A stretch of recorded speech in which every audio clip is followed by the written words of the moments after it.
Indonesia merupakan negara yang memiliki penduduk sebanyak 273,5 juta menurut data yang diambil tahun 2020. Meski memiliki penduduk yang cukup banyak, penduduk Indonesia masih memiliki kesejahteraan yang kecil. Wakil Presiden Maruf Amin menyoroti masalah kesejahteraan masyarakat yang dinilai masih tidak stabil.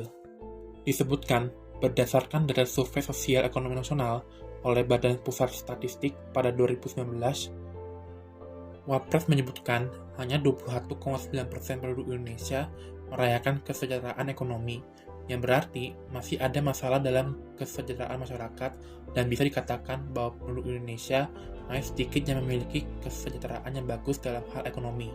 Salah satu kelompok yang memiliki kesejahteraan yang rendah adalah para buruh. Permasalahan yang melingkupi buruh tersebut mulai dari kesejahteraan dengan tolak ukur utama jumlah upah buruh, sistem kontrak dan outsourcing, PHK, dan masih banyak lagi, yang kemudian memunculkan marginalisasi buruh. Kondisi ini juga semakin diperparah dengan ketidakberpihakan pemerintah kepada buruh. Pemerintah yang diharapkan menjadi dewa penyelamat justru terlalu banyak menyampaikan tanggapan tanpa ada solusi. Selain itu, ketidakyakinan pada pengusaha atau pemilik modal dan buruh dijadikan komoditas politik oleh para politikus. Kontribusi buruh yang demikian besar ternyata tidak mendapatkan apresiasi dari pemerintah. Dari tahun ke tahun, selalu muncul permasalahan buruh, terutama yang berkaitan dengan kesejahteraan. Kondisi ini kemudian diperparah dengan peraturan yang dikeluarkan pemerintah, yang juga tidak memihak pada buruh dengan membuat RUU Cipta Kerja atau Omnibus Law, yang dianggap malah menguntungkan pihak asing daripada pekerja. SKB 4 Menteri tentang pemeliharaan momentum pertumbuhan ekonomi nasional dalam mengantisipasi perkembangan perekonomian global yang baru-baru ini dikeluarkan akibat resesi global memperburuk masalah tentang buruh. Tidak bisa dipungkiri memang, di antara banyak permasalahan seputar buruh, permasalahan mengenai kesejahteraan merupakan masalah yang sensitif yang selalu dibicarakan karena menyangkut kelangsungan hidup seseorang. Dari tahun ke tahun, permasalahan klasik yang muncul adalah keinginan buruh untuk menaikkan upah mereka. Hal ini dikarenakan upah yang mereka terima tidak sebanding atau mencukupi untuk memenuhi kebutuhan. Kalau diibaratkan, kenaikan harga kebutuhan pokok berlari, sedangkan upah buruh justru jalan di tempat yang tidak ada peningkatan, atau malah justru mundur. Dulu sih aku emang dari pertama ya mau kerja di sini tuh emang susah, soalnya dari pertama saya ditinggal sama suami, anak kecil-kecil, terus saya bingung mau cari kerjaan apa, padahal orang tua udah nggak ada, suami udah nggak mau ngasih nafkah. Akhirnya saya pergi nyari ke pasar Keranggan ini, nggak taunya teman-teman ada yang ngajak, kasihan gitu. Ya udah kalau kamu nggak mau ya udah ikut ke pasar aku aja. Akhirnya aku mau. Nah, terus modalnya apa, aku bilang gitu. Ya udah bawa kain selendang aja. Nah, terus saya ikut berangkat tuh dari rumah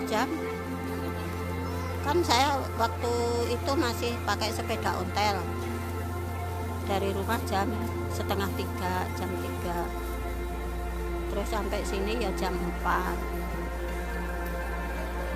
Jam 4 tuh nggak langsung dapet kerjaan, saya nunggu dulu, padahal kerjaan itu datangnya 4:30. 4:30 itu kalau aku yang itu langsung, kalau ada kerjaan ya langsung kerja, tapi kalau enggak saya nunggu, soalnya aku kalau yang berat-berat aku nggak kuat gitu, paling minim 25 kilo atau 30 kilo, tapi kalau yang lebih dari segitu saya nggak kuat. Akhirnya udah saya nunggu yang enteng-enteng aja. Terus saya kan karena walau saya kerja begini karena saya ngidupin 2 orang anak dari kecil sampai besar. Sekarang ya udah alhamdulillah udah pada hidup sendiri-sendiri, tapi belum keluarga. Terus saya cuman pengen gimana caranya anak-anak saya pada sekolah. Akhirnya sekarang udah selesai sekolah, saya juga ini ngidupin sama kakak, hidup sama kakak. Ya kalau di sini tuh upah tuh satu angkatan paling enggak 3.000, tergantung yang diangkat berat apa enggak. Kalau di atas 40 ya ada yang ngasih 3.000, 4.000. Tapi kalau di bawah 50 ke bawah kadang ngasih ya 2.000, 3.000.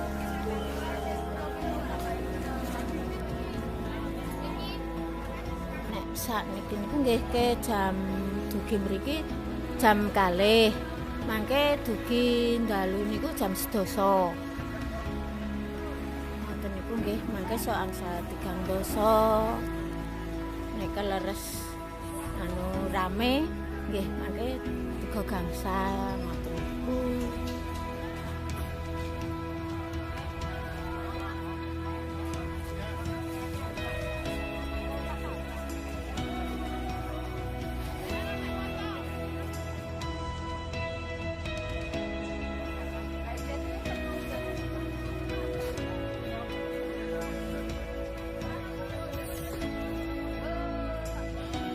Pun atine seneng saged nyambut damel gendong, wong ajeng nyambut damel liyane mboten saged nggih ngoten niku.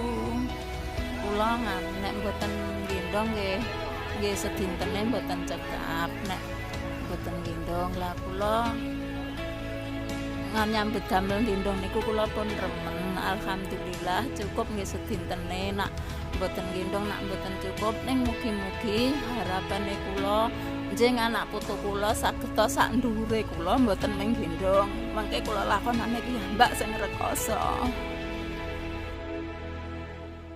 Bagaimana kondisi buruh di Daerah Istimewa Yogyakarta?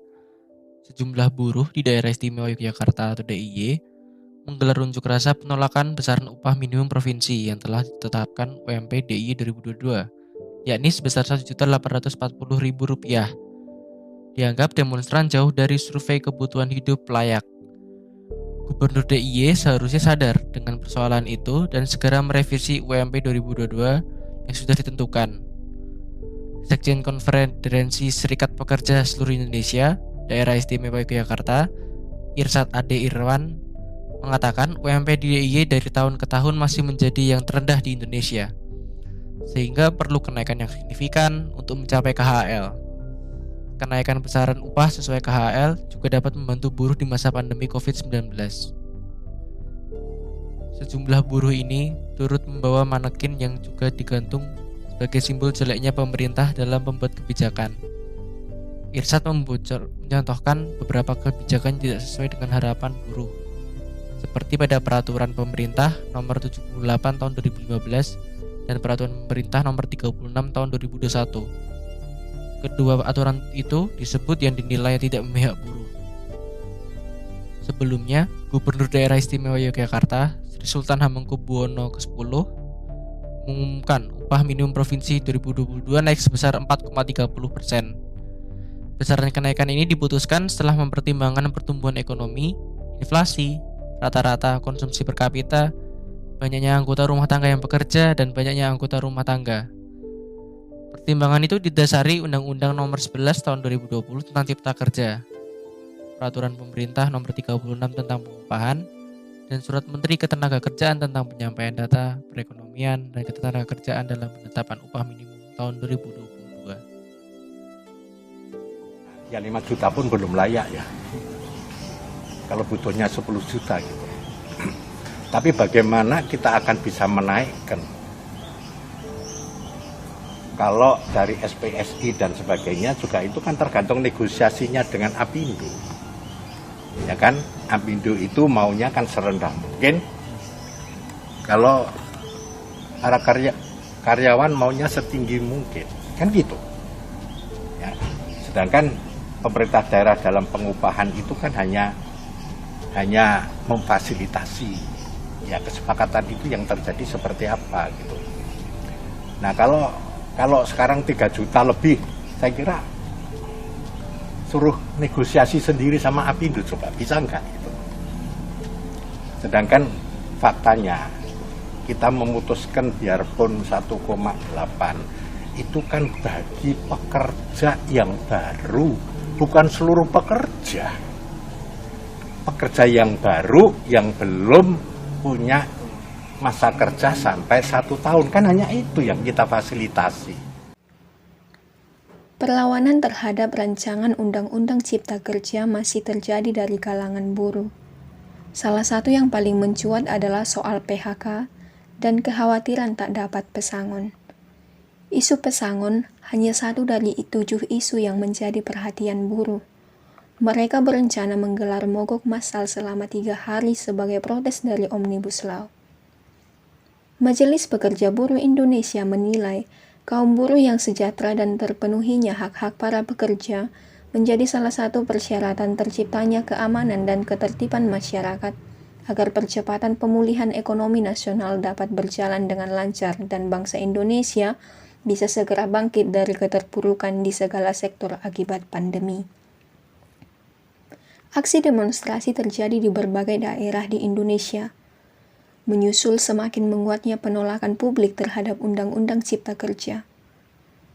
Aksi buruh ini juga menjadi dukungan kuat dari berbagai elemen masyarakat, mulai dari mahasiswa, petani, hingga pelajar yang sama-sama masuk ke kantor pemerintah di daerah masing-masing untuk menyampaikan protesnya.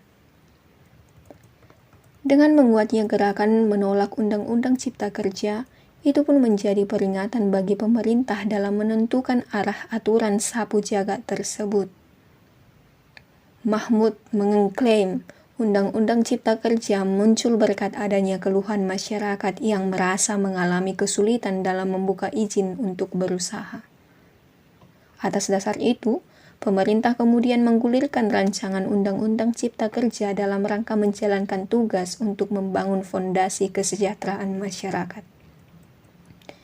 Pengesahan rancangan Undang-Undang Cipta Kerja menjadi undang-undang disebut hanya menguntungkan pihak investor dan pekerja asing, tetapi dianggap merugikan pekerja lokal seperti buruh, karena mereka mendapat keuntungan yang sedikit dibandingkan dengan hak mereka yang banyak dihapus dalam rancangan undang-undang. Dan sedangkan investor dan pekerja asing mendapatkan keuntungan untuk mencari usaha atau pekerjaan.